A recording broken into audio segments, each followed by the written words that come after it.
হুজুর আসসালামু আলাইকুম। ওয়ালাইকুম আসসালাম ওয়া রাহমাতুল্লাহ। অনেক মুসল্লিগণের প্রাণের দাবি, কোরআন হাদিস মোতাবেক উত্তর দিলে খুশি হব। আরে এদের প্রিন্ট করে নিয়ে আসছে, অনেক প্ল্যান প্রোগ্রাম করে প্রশ্ন করছে। এটা প্রশ্ন নাম্বার 1, প্রজেক্টরের মাধ্যমে বক্তাগণের চেহারা দেখে মহিলাদের ওয়াজ শোনা জায়েজ আছে কিনা? আজকে উত্তর দিয়ে দিব, মিডিয়ার লোকেরা সারা পৃথিবীতে কিলাকিলি লাগাই দিব।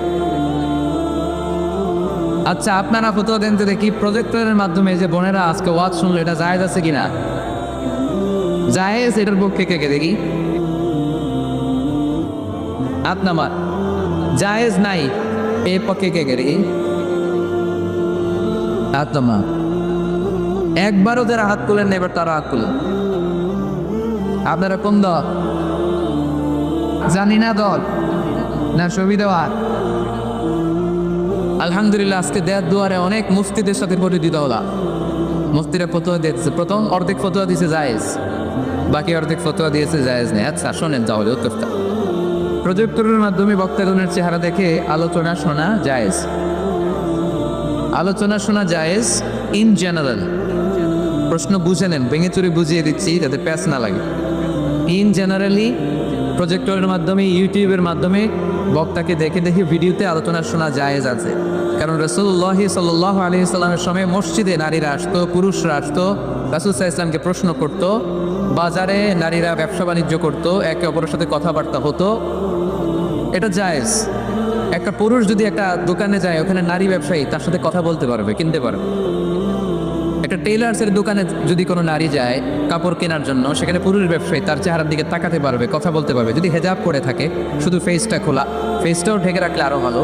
তার মানে পাবলিক প্লেসে নারী পুরুষের জরুরি প্রয়োজনে চাহনি, কথাবার্তা, এটা জায়েজ আছে, এটা জায়েজ। তাহলে প্রজেক্টরের মাধ্যমে বক্তাগণের চেহারা দেখে মাহফিল দেখা, এটা জায়েজ। সমস্যা কোথায়? সমস্যা হচ্ছে কোনো নারী যদি কোনো বক্তার চেহারা দেখে অন্য কিছু ফিল করে, সে যদি তার প্রতি আসক্ত হয়, শুধু ওই মহিলার জন্য না জায়েজ। ওই মহিলা ভিডিও দেখতে পারবে না, ওই মহিলা অডিও শুনবে, ওই বক্তার অডিও আলোচনা শুনবে। বক্তার দিকে তাকিয়ে তাকিয়ে বক্তার কথা শুনতে শুনতে যদি বক্তার প্রেমে পড়ে যায়, তাহলে ঝামেলা আছে না নাই? ঝামেলা আছে। এটা যেন না হয়।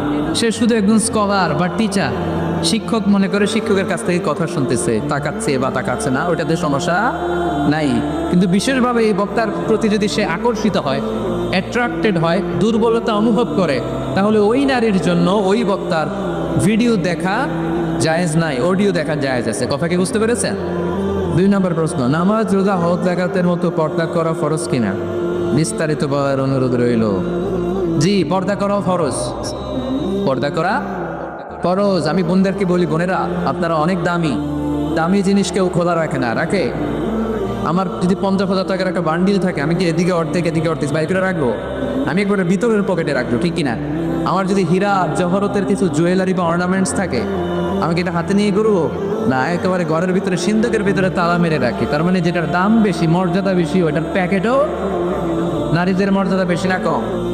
এ বেশি। সেফটি সিকিউরিটির জন্য এই পর্দার বিধান আল্লাহ দিয়েছে, আপনাদেরকে কষ্ট দেওয়ার জন্য নয়। এই হেজাব আপনার অহংকার, হেজাব আপনার আভিজাত্যের প্রতীক। আমার বোনেরা যাদের কানে আমার মাইকের আওয়াজ যায়, এই হেজাব আপনার রুচির প্রতীক। আপনি কোন বংশের মেয়ে, কোন রুচির মেয়ে, আপনার পোশাক বলে দিবে, ঠিক কিনা? বোরকা পরা একটা মেয়ে যখন রাস্তা দিয়ে হেঁটে যায়, কত ভদ্র লাগে, কত মায়া লাগে, শ্রদ্ধা আর সম্মানে মাথাটা নিচু হয়ে আসে, ঠিক কিনা? বোরকা পরা মেয়েদেরকে ইফটিজিং করতে দেখছেন, যাদের ওড়নাটাই গলার মধ্যে ঝুলিয়ে রাখে, বুকটা দেখিয়ে রাখে, টাইট ফিটিং জামা পরে এদিক সেদিক ঘুরে বেড়ায়, এরাই সাধারণত পুরুষদের দ্বারা আকৃষ্ট হয়, ইফটিজিং এর শিকার হয়, লাঞ্ছনার শিকার হয়। এখন ঠিক কিনা? এখন পর্দা কতটুকু ফরজ?